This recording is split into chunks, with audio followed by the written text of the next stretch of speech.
নমস্কার বন্ধুরা, astro and বাস্তুকথা চ্যানেলে আপনাদের সবাইকে স্বাগত। বন্ধুরা, এই চ্যানেলের প্রত্যেকটি ভিডিও বাস্তুশাস্ত্র ও গ্রহের গোচরের উপর ভিত্তি করে এবং সেরা জ্যোতিষশাস্ত্রীয় গণনা ও বিশ্লেষণের পরে প্রস্তুত করা হয়েছে। বন্ধুরা, আজকের ভিডিওতে আলোচনা করব বুদ্ধ পূর্ণিমার তারিখ, ব্রত এবং স্নানদানের তারিখ ও মাহাত্ম্য নিয়ে। বন্ধুরা, হিন্দু ধর্মে পূর্ণিমা তিথির বিশেষ মাহাত্ম্য রয়েছে। এই মাসে বৈশাখ মাসের পূর্ণিমা তিথিটি বিশেষ গুরুত্বপূর্ণ। এই তিথিটি বুদ্ধ পূর্ণিমা নামে পরিচিত। এই তিথিতেই জন্মগ্রহণ করেছিলেন গৌতম বুদ্ধ। এই কারণে এই দিনটিকে বুদ্ধ জয়ন্তী বলা হয়ে থাকে।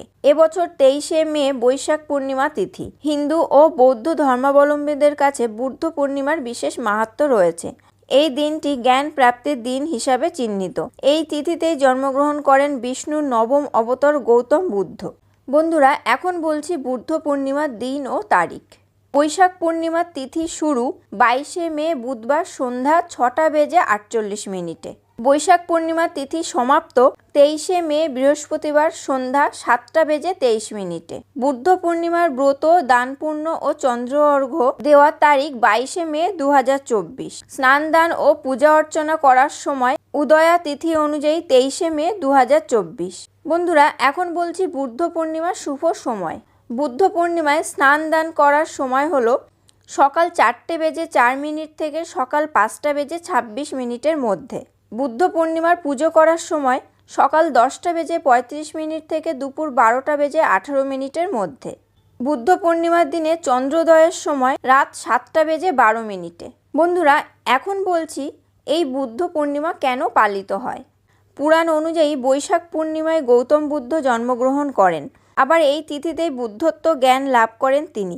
গৃহত্যাগের পর রাজকুমার সিদ্ধার্থ সত্যের সন্ধানে 7 বছর পর্যন্ত বনে ঘুরতে থাকেন, কঠোর তপস্যা করেন। অবশেষে বৈশাখ পূর্ণিমার দিনে বোধগয়ায় বোধি বৃক্ষের নিচে বুদ্ধত্ব জ্ঞান লাভ করেন। কথিত আছে যে জ্ঞান লাভের পর বুদ্ধ পায়েস খেয়ে নিজের ব্রত ভঙ্গ করেন, তাই বুদ্ধ পূর্ণিমায় পায়েস রান্না করা হয়। বুদ্ধকে পায়েসের প্রসাদ নিবেদন করা হয়। শুধু তাই নয়, বৈশাখ পূর্ণিমায় কুশীনগরে বুদ্ধের মহাপরিনির্বাণ হয়। এবার বলছি বুদ্ধ পূর্ণিমায় চন্দ্রকে অর্ঘ্য দানের প্রথা। হিন্দু ধর্ম অনুযায়ী বুদ্ধ পূর্ণিমার দিনে পবিত্র নদীতে স্নান করে বাড়িতে সত্যনারায়ণ পুজো করা উচিত। সন্ধ্যাবেলা চন্দ্রোদয়ের পর চাঁদকে দুধের অর্ঘ্য দিন। মনে করা হয় পূর্ণিমা তিথিতে চন্দ্রকে অর্ঘ্য দিলে মানসিক শান্তি লাভ করা যায়। বন্ধুরা, এখন যে কাজগুলির কথা বলছি, বুদ্ধ পূর্ণিমার দিন অবশ্যই এই কাজগুলো করুন। শাস্ত্র মতে বুদ্ধ পূর্ণিমার দিনে জল ভর্তি কলসি ও খাবার দান করলে গোদান সমান পুণ্য অর্জন করা যায়। এই তিথিতে বাড়িতে সত্যনারায়ণ ব্রত কথা পাঠ করা শুভ। এই তিথিতে সন্ধ্যাবেলা লক্ষ্মীকে পদ্মফুল নিবেদন করতে ভুলবেন না। মনে করা হয় এই সরল উপায় করলে ধন বৃদ্ধি হয়ে থাকে। বন্ধুরা, আজকের ভিডিওতে আলোচনা করলাম বুদ্ধ পূর্ণিমার দিন, তারিখ, বুদ্ধ পূর্ণিমার শুভ সময়, কেন পালন করা হয় বুদ্ধ পূর্ণিমা, বুদ্ধ পূর্ণিমায় চন্দ্রকে অর্ঘ্য দানের প্রথা, এছাড়া বুদ্ধ পূর্ণিমার অবশ্যই করণীয় কাজগুলি। আজকের ভিডিওটি আপনাদের কেমন লাগলো অবশ্যই কমেন্ট করে জানাবেন। ভালো লাগলে লাইক ও শেয়ার করবেন এবং আমার চ্যানেলটি সাবস্ক্রাইব করে অবশ্যই বেল বাটনটি প্রেস করে দেবেন পরবর্তী ভিডিও নোটিফিকেশন পাওয়ার জন্য। আপনারা সবাই ভালো থাকবেন, সুস্থ থাকবেন। ধন্যবাদ।